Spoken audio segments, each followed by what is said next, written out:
Beautiful journey అమ్మా నేను మీది. ఫస్ట్ ఇంటర్వ్యూ ఇచ్చింది ఎందులో అని చెప్పలేదు.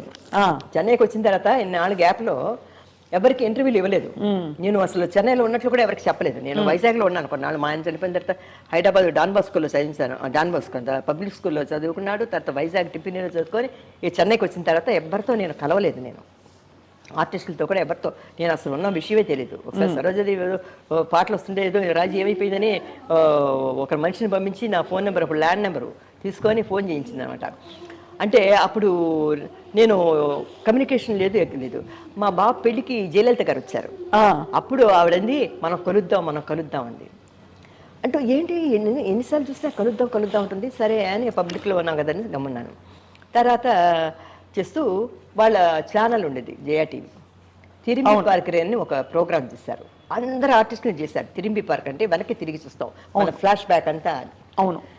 నన్ను అడిగారు, నో అన్నాను. నేను సినిమాలోనే మానేశాను, నా ఛానల్కి దేనికి ఇవ్వను నేను అన్నాను.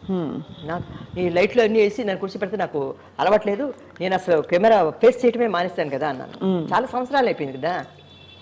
ఆవిడ ఒకే ఫోన్ చేస్తా, అమ్మా మేడం సోల్రాంగ ఇంక ఇంటర్వ్యూకి సోల్రాంగ అన్నాడు. అంటే అబ్బాబ్బా అడుగుతున్నారు ఏంటని, ఎంతసేపు తీస్తారు అని అడిగాను. 10 నిమిషం అమ్మా అన్నారు. కాలం మారిపోయింది కదా, నాకు తెలియదు, కాలం మారిపోయింది. 10 నిమిషం అమ్మా అన్నారు. సరే అన్నాను. దీనికోసం ఏంటని మేకప్ వేసుకోలేదు, ఏం లేదు. నాకు ఒకలాగా నాకు షాపులు అవి కేసులు అవి జరుగుతున్నాయి. కోర్టుకి వెళ్ళటం రావటం కొద్దిగా టెన్షన్లో ఉన్నాను అనమాట. కూర్చోబెట్టేశారు. పొద్దున్న వచ్చారు. అప్పుడు మా ఇంట్లో వంట మనిషి అంతా ఉంది. పాపం పొద్దున్నే వస్తుందని ఇంట్లో టిఫిన్లు అన్నీ ఏర్పాటు చేశారు. తీస్తున్నారు. ఒక కుర్రోడు వచ్చాడు ఆ డైరెక్టర్తో. అమ్మమ్మ అంత విషయం సులభ, ఇది సులభ, ఎంత విషయం అమ్మ? తిరిగి పార్కరేమ్మా ప్రోగ్రామ్. నేను తిరిగి చూడటం లేదయ్యా, అయిపోయింది నా పని. ఎందుకు తిరిగి చూడటం, అయిపోయిన కాలం తిరిగి చూడను, తిరిగి పాక మాట అన్నాను. இல்லைம்மா சொல்லுங்கம்மா, நீங்கள் எந்த படத்தில் ஆக்ட் பண்ணீங்க, எந்த படத்தில் ஆக்ட் பண்ணீங்க? ఎంజిఆర్ యాక్ట్ பண்ணீங்களே, శివాజీ ఎన్టీ రామారావు అది అరవోళ్ళు కదా, అది ఇది అడుగుతున్నారన్నమాట. ఏం తిరిగి పార్కరే, నాకు జ్ఞాపకమే లేదయ్యా, ఆ మైండ్లోంచి అది పోయింది. సినిమా స్క్రీనే తుడిపేశాను. అదొక లైఫ్ అయిపోయింది, ఇది ఒక లైఫ్. దీని గురించి అడుగు చెప్తాను. ఇందులో అన్ని కష్టాలు బాధలు అన్నీ ఉన్నాయి, సంతోషాలు ఉన్నాయి. అవును, చెప్పండి జ్ఞాపకం. చూడమ్మా, పొద్దున్న వచ్చిన వాళ్ళు సాయంత్రం 6 గంటల దాకా కూర్చొని నా ప్రాణం తీశారు. చెమట కారిపోయి ఫ్యాన్ ఆఫ్ చేశారు. చెప్పండి అది ఇది బాలచంద్ర గురించి, అది ఇది ఇంతపరం నీలవాణం అది అంటుంటే బుర్ర పిచ్చికిపోయి, బాబు నన్ను వదిలేయండి అని అప్పటి నుంచి, బాబోయ్ నాకు ఇంటర్వ్యూ వద్దండి, నేను ఇవ్వను ఎవరికి అన్నాను. ఆ ఒక ఛానల్ ఇస్తే మళ్ళీ మన క్యాప్టెన్ టీవీ అని ఒక హీరో అన్నాడు కదా మన విజయకాంత్ நான் போகும் பாதையிலே அப்படின்னு ఒక ఇంటర్వ్యూ. ஏன்னா நான் போகும் பாதை என்ன இருக்கு, முள்ளும் கல்லுதான் இருக்கும், எல்லாம் కష్ట సుఖం ఎல்லாம் ముడిஞ்சு పోసి నాకు కుడుక మాట అంటే అమ్మ అనేసరికి నాకు ఒకలాగా అయిపోయింది. ఊరికి బతుకు నడుతున్నాను అంటే వాళ్ళు అన్నారు 10 నిమిషాలు చెప్తే చాలు. నేనా నువ్వు 10 నిమిషాలు అన్నా, వాళ్ళు అలా 10 నిమిషాలు పొద్దున్న నుంచి సాయంత్రం దాకా చేశారు, 10 నిమిషాలు అంటారు. ఇల్లమ్మా ఇది వేరే టైప్ అమ్మా అన్నాడు. సరే అని ఒప్పుకోరు. అలా ఒకరు వచ్చి అడుగుతుంటే పిచ్చి పడిపోయింది అనమాట. కానీ కంప్లీట్ ఇవాళ మాకు ఇచ్చిన ఇంటర్వ్యూ మాత్రం మాకు అదృష్టం అమ్మా. ఏం మాట్లాడానో మీరు, చాలా గొప్పగా మాట్లాడారు. గొప్ప విషయాలు అన్ని, మంచి కరెక్ట్ విషయాలన్నీ బయటపడ్డాయి. ఏంటో అమ్మా, మీరు ఏం కోరుకుంటారు ఇక లైఫ్లో బిఫోర్ వి వైండ్ అప్? నా లైఫ్ ముగించే లోపల వీలైనంత వరకు పుణ్యం తీసుకొని వెళదాం అనుకుంటున్నాను, పుణ్యం సంపాదించుకొని. ఎందుకంటే అందరూ బాగున్నప్పుడు మనం మన లైఫ్ని సెటిల్ చేసుకొని వెళ్ళిపోవటం శుభ్రం. అంటే చెప్పలేమమ్మా ఈ కాలంలో, ఇంకా కాలు చెయ్యి ఆడకుండా మంచం మీద పడుకోవటం నాకు ఇష్టం లేదు. ఉన్నంత వరకు యాక్టివ్గా ఉండాలి, మనం హాయిగా ఆనందంగా సంతోషంగా ఉండి భగవంతుడు ఎప్పుడు మనం పిలిస్తే అప్పుడు వెళ్ళిపోవటమే మంచి మన ధర్మం. కష్టపడ్డారా, కష్టపడకుండా చాలా మంది అంటారు కష్టపడకుండా నిద్రలో చేసి, నేను అలా కోరుకోను. మనం చేసిన పాపాలు కష్టపడవలసి వస్తే కష్టపడదాం. అవును, మన కష్టం ఏదో మనమే పడదు, మన కష్టం ఇంకోరు పడకూడదు. అవును, మన కష్టం అంటే మనం బెడ్లో ఉండి ఇంకోరికి కష్టం ఇవ్వకూడదు. నా కష్టం ఎంతైనా సరే నేనే అనుభవించేస్తాను, ఎంత కష్టపడాలన్నా అనుభవించేసి నేను పోతాను, కానీ నా కష్టం ఇంకోరికి ఇవ్వను. నా పద్ధతి అదమ్మా, నా కష్టాన్ని నేనే అనుభవిస్తాను. ఎందుకంటే భగవంతుడు దగ్గర అంతే, ఎవరి కష్టం వాడిది. ఇప్పుడు మన కాళ్ళకి దెబ్బ తగిలితే మనం బాధపడాలి, కానీ మీరు ఎవరో బాధపడరు. మా ఆయన ఎప్పుడైనా ఎవరు నువ్వు వంగుతుంటే మా అక్కయ్య అమ్మ వంగక పడ్డావు అనుకో, నీ దెబ్బ నీది, నీ బాధ నీది, నీ బాధ ఇంకోరు తీసుకోలేరు అని చెప్పేవారు అనమాట. అదేలాగా మన కష్టం మనది, మన కష్టం మనం పడాలి. నువ్వు పుణ్యం చేసుకుంటే మంచిగా వెళ్ళిపోతాం. లేకపోతే కష్టపడాల్సి వస్తే దానికి కూడా మనం రెడీగా అవును, కానీ ఇంకోరికి ఇవ్వకూడదు మన కష్టాన్ని. మీరు ఎప్పుడు కళకళలాడుతూ పచ్చగా ఇలాగే ఉంటారమ్మా? నాకు ఎప్పుడు నేను అబద్ధాలు చెప్పకూడదండి. నా పద్ధతి అంతే. అబద్ధాలంటే మన ప్రాణం పోయే పరిస్థితి వస్తే మనం చెప్పవలసిన చిన్న చిన్న దానికి బాత్రూంలో ఉన్నాను, ఇక్కడ ఉన్నాను, ఎందుకు చెప్పాలి? నేను బాత్రూంలో ఉన్నాను, పడుకున్నాను, తర్వాత మాట్లాడు, నేను బిజీగా ఉన్నాను చెప్పొచ్చు కదా. ఫ్రీ అండ్ అబద్ధం చెప్తే నాకు ఇష్టం ఉండదు. ముఖ్య వరకు నేను మా శ్రీధర్ గారు ఉన్నారు, ఐఓబి బ్యాంక్ మేనేజర్. అతను అక్క నా కడగట్టి ఇరకక కొట్టు దగ్గర నాక ఇంట్లో రేడియో కనబడుతుంది, ఇంట్లో ఉన్నాను చెప్పొచ్చు కదా, ఎందుకు అబద్ధం చెప్తావు అని అడిగేదాన్ని. అక్క నా అంగరికి అక్క అంగెంగే ఇలా సుమ్మారంగా అంటాను నేను.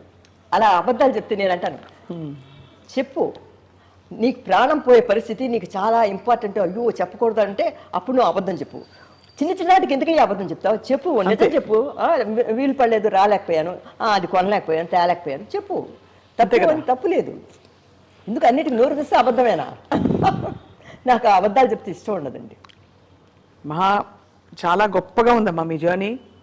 అండ్ ఇవాళ ఐ డ్రీమ్ స్టూడియోస్కి మీరు ఇచ్చిన ఇంటర్వ్యూ 10 కాలాల పాటు రాబోయే తరంలో డిజిటల్ స్పేస్లో అలా ఉండిపోతుంది. రాబోయే తరాల వాళ్ళు, రాబోయే తరాల వాళ్ళందరూ కూడా ఇది గుర్తుపెట్టుకుని చూస్తారు. రాజశ్రీ గారు అనే ఒక గొప్ప నటీమణి ఇలా యాక్ట్ చేశారు, ఇది ఆవిడ జీవితంలోని అనుభవాలు అని చెప్పి.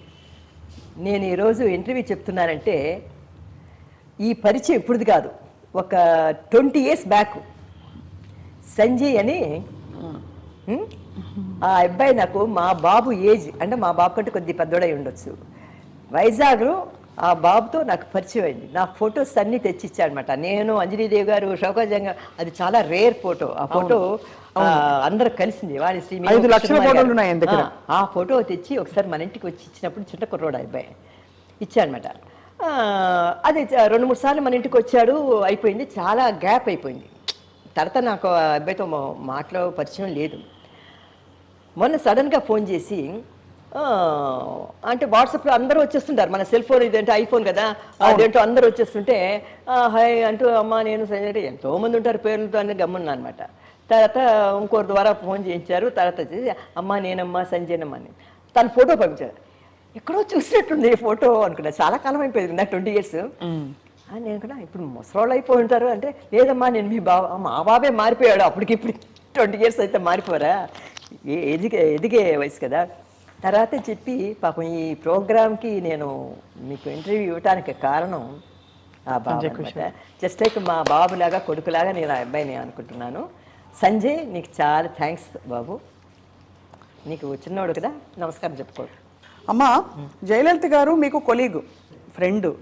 ఆ తర్వాత ఆవిడ తమిళనాడు సీఎం అయ్యాక ఎలా ఉండేది మీ అనుబంధం? అందరినీ పిలిచి ఆవిడ భోజనాలు పెట్టడం, ఆర్టిస్టులు అందరినీ ఒక చోటికి తీసుకురావడం చేసేవారని వింటుంటాం. మీ బాబుని కూడా ఎత్తుకున్నారని చెప్పి. అవునమ్మా, అంటే నేను ఆవిడ కలిసి చేసింది తెలుగులో వచ్చి గోపాలుడు భూపాలుడు అనే పిక్చర్లో రామారావు గారు డ్యూయల్ అనమాట. అందులో ఇద్దరం కలిసి యాక్ట్ చేసాం. తర్వాత తమిళ్లో కూడా అడిమే పెండు అనే పిక్చర్లో, కుడిరింత కోయిలు, తర్వాత పట్టికాటు పొన్నయ్య, అలాగే 2-3 పిక్చర్లు యాక్ట్ చేసాము. చేసినప్పుడు ఆవిడకి నాకు కొద్దిగా అక్కడక్కడ ఉండేవి సీన్లు. ఆవిడ సీన్స్ సెపరేట్గా ఉండేవి, నాలుగు సెపరేట్గా ఉండేవి. ఎందుకంటే ఎంజీఆర్ గారు డ్యూయల్ రోల్ అయితే ఒక క్యారెక్టర్ ఏమో జయలలిత, ఒక క్యారెక్టర్ నేను ఉండేదాన్ని ఎప్పుడు కూడా. ఆయన ఎంజీఆర్ గారు డ్యూయల్ అయితే జయలలిత ఉందంటే నేను ఉండొస్తుంది అనమాట ఆ పిక్చర్లో. అలా యాక్ట్ చేసేవాడనమాట. తర్వాత ఎప్పుడు అందరు అంటారు ఆవిడకి చాలా ఇదిగా రిజర్వ్గా, కానీ చాలా చక్కగా మాట్లాడుతుంది. ఎందుకు మొన్న వాళ్ళ ఇంటికి భోజనానికి పిలిచినప్పుడు కూడా అందరూ అలా కూర్చున్నారు, సరోజీ జీవన్ గారు అందరు కూర్చున్నారు, నేను తన పక్కన కూర్చున్నాను. జోకులు వేస్తుంది అనమాట. అప్పుడు అలాగా ఆంధ్ర క్లబ్లో అది ఇది అని చెప్తూ వాళ్ళందరూ ఏదో కబుర్లు ఆడుతుంటే ఇవి చెప్తూ ఉండేది అనమాట. మేము అలా చాలా చక్కగా మాట్లాడుకుంటాం. పాత కబుర్లు అన్నీ చెప్తుంటారు తను, వాళ్ళు ఇలాగా వీళ్ళు ఇలాగా అని అన్నీ చాలా బాగుంటుంది అనమాట. తర్వాత అడుగుతుంది అక్కయ్య గారు ఎలా ఉన్నారు. మా అక్కయ్య దగ్గర నిలబడి చాలాసేపు మాట్లాడింది పెళ్ళి నిలబడి. మా సిస్టర్ వీల్ చైర్లో కూర్చున్నారు మ్యారేజ్కి వచ్చినప్పుడు, మా బాబు మ్యారేజ్కి. చాలా క్లోజ్గా ఉంటుందండి. ఎందుకంటే మా పక్కన కూర్చొని భోంచేయండి ఏ వదలకూడదు అని చెప్తుంది అనమాట. అంటే చెప్పాలంటే చాలా ఉన్నాయి మా ఇద్దరికి. కానీ మనం ఆవిడ సీఎం అయిన తర్వాత ఆవిడకి ఇవ్వాల్సిన మర్యాద మనం ఇవ్వాలి.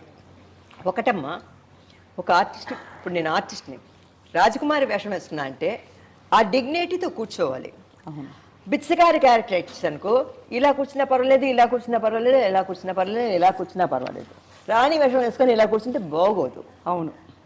మనం ఆ పదవికి ఆ డ్రెస్కి ఇచ్చే గౌరవం. ఇప్పుడు రాజశ్రీ అన్నప్పుడు ఇంట్లో ఒకలా ఉంటాం, సెట్లో ఒకలా ఉంటాం. అవును. అది నార్మల్. ఇప్పుడు పెళ్ళికి వెళ్ళేటప్పుడు ఒక విధంగా డ్రెస్ వేసుకుంటాం, ఇంట్లో ఉన్నప్పుడు నైటీ ఏదో వేసుకుంటాం. అదేలాగా ఆవిడ పర్సనల్గా ఉన్నప్పుడు చాలా క్లోజ్గా అన్నీ నా కొడుకుతో చెప్పింది.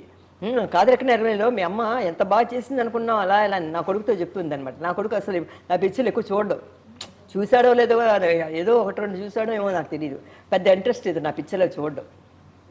అంటే మా అమ్మ ఆర్టిస్ట్ గ్రేట్, అదొకటే. మా నాన్న గ్రేట్, మా అమ్మ గ్రేట్.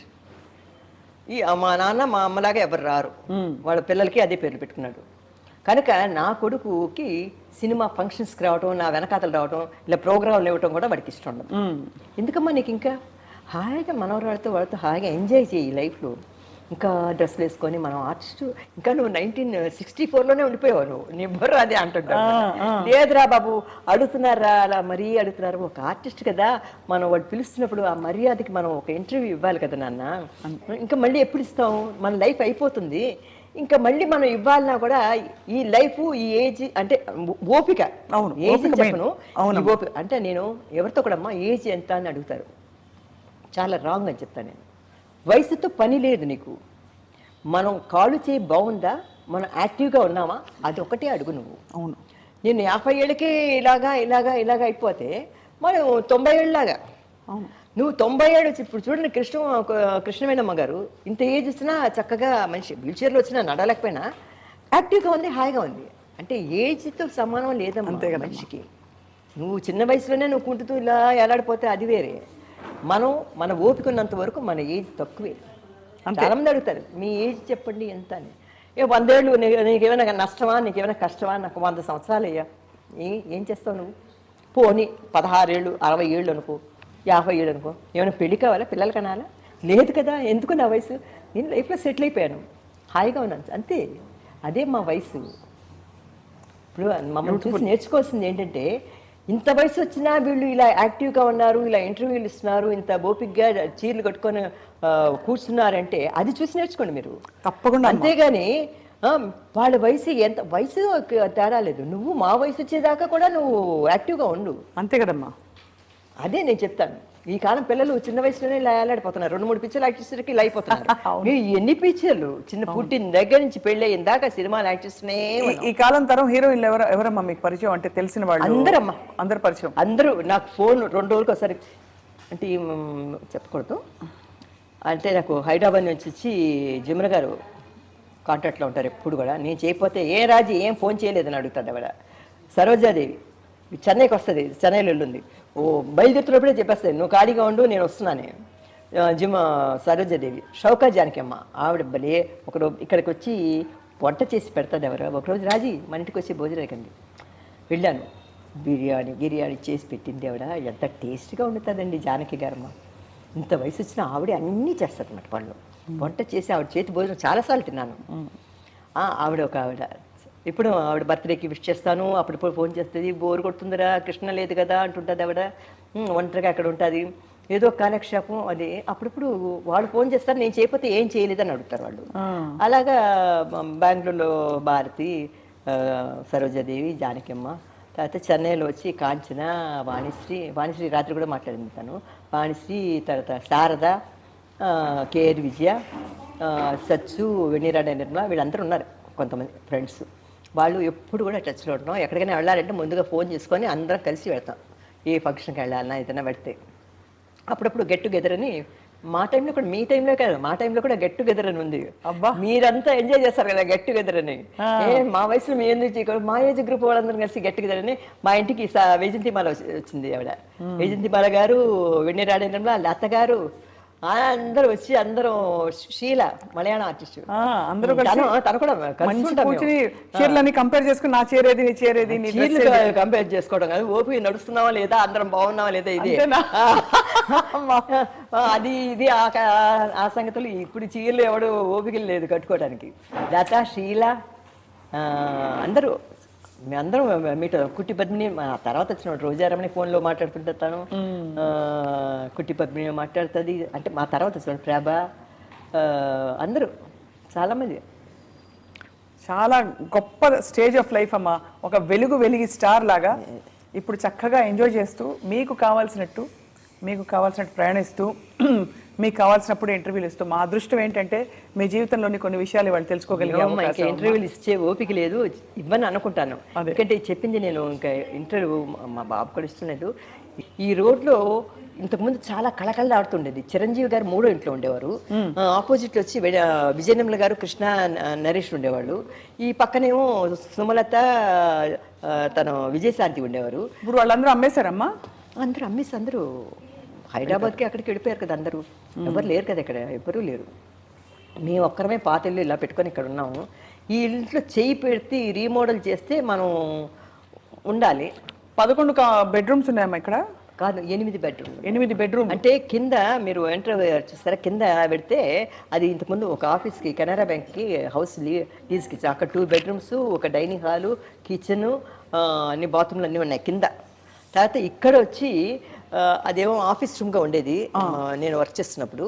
ఇది హాలు, టీవీకి ఇవన్నీ పెట్టుకొని ఇక్కడ ఒక బెడ్రూమ్ ఉంది. తర్వాత కిచెను, డైనింగ్ హాలు, అటుపక్క అటాచ్డ్ బాత్రూమ్తో వంట వండేవాడికి రూమ్ అది ఇచ్చేసాం. అది బయట నుంచి దోవా అన్నీ ఉందన్నమాట.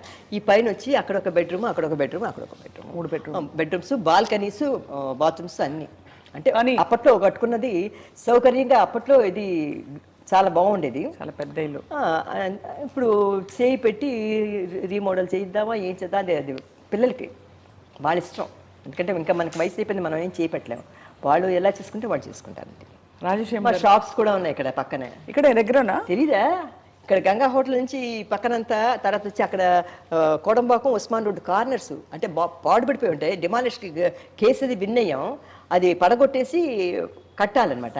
ఇప్పుడు పడగొట్టామంటే ఎవడైనా ఏదైనా వేసేస్తాడని భయపడి అది అలానే ఉంచుతాం, పాడుపడిపోయి ఖాళీగానే ఉన్నాయన్ని. అది కనుక చేయి పెట్టలేదు మేము. నేను చిన్నప్పుడు వచ్చి అంటే టీనేజ్లో కృష్ణ కుచేలా పిక్చర్ యాక్ట్ చేసినప్పుడు టైఫాయిడ్ వచ్చింది నాకు. కృష్ణ కుచేలా అనే పిక్చర్లో కన్నాంబ గారును, సిఎస్ రాంజనేయులు గారును, పద్మనాభ అన్నారు. అంతమందిలో నేను ఒక కూతుని కన్నాంబ గారికి. ఆ టైంలో నాకు టైఫాయిడ్ వచ్చింది. టైఫాయిడ్ వచ్చి బాగా చలి జ్వరం లాగా వచ్చేసింది అనమాట. నైట్ పిల్లలు అందరం పడుకొని ఉంటాం, పడుకుంటే బాడీ ఎగురుతుందనమాట. కన్నాంబ గారు చేసి ఏంటి, నాకు నేనంటే చాలా ఇష్టం కన్నాంబ గారికి, చాలా ప్రేమ అనమాట ఆవిడకి. అంటే డాక్టర్ దగ్గర తీసుకోవాలండి, జ్వరం వచ్చినట్లుంది అని పంపించి చేస్తే టైఫాయిడ్ నాకు. ఆ టైంలో నేను సేలంలో మోడర్న్ న్యూస్ అని స్టూడియో ఉంది, పెద్ద స్టూడియో. అవును, సేలంలో ఎంఏవి పిక్చర్స్ ఒక స్టూడియో, పెద్ద స్టూడియో, మోడర్న్ న్యూస్ అని. అది ఆయన చాలా స్ట్రిక్ట్ అనమాట. ఆయన ఓనర్ వాళ్ళ కొడుకు కూడా ఫారెన్ లేడీని పెళ్లి చేసుకున్నారు, సుందరం అని. ఆ మోడర్న్ న్యూస్లో వచ్చి అప్పుడు ఒక పిక్చర్, తెలుగు పిక్చర్ తీస్తున్నారు. ఆయిరం తలై వాంగియ అపూర్వ చింతామణి అని ఒక పిక్చర్. అంటే 1000 తలలు తీసిన చింతామణి అని ఒక పిక్చర్ వచ్చింది కదా, అపూర్వ చింతామణి అని. అవును, ఒక్కొక్క తల తీసేస్తుంది, ఒక్కొక్క సమాధానం చెప్పమంటే. ఆ పిక్చర్లో ఒక్కొక్క ఊర్లో ఒక్కొక్క రాజకుమారి ఉంటుంది అనమాట. ఈ హీరో వచ్చి క్వశ్చన్స్ అడుగుతాడు అనమాట. ఫలానా ఇది వాడు ఏమయ్యాడు అనేసరికి వీడిని జైల్లో పెట్టించేస్తుంటుంది. కాంతారావు గారు ఫస్ట్ వచ్చి జగ్గయ్య గారిని వేశారు. వేసినప్పుడు ముక్కాల వరకు సినిమా అయిపోయింది, చాలా వరకు సినిమా అయిపోయింది. అందులో నాది ఒక సెపరేట్ సాంగు, తర్వాత హీరోతో డైలాగ్స్ ఉన్నాయన్నమాట. ఆ సాంగు అప్పుడే ఫ్రెష్గా ఉన్న నాకు ఒక 15-16 ఇయర్స్ ఉంటాయి. బొగ్గలు గిగ్గలు అని ఉండేదాన్ని. సినిమా ప్రివ్యూ చూసి తర్వాత జగ్గయ్య గారిని తీసేసి కాంతారావు గారిని పెట్టారు.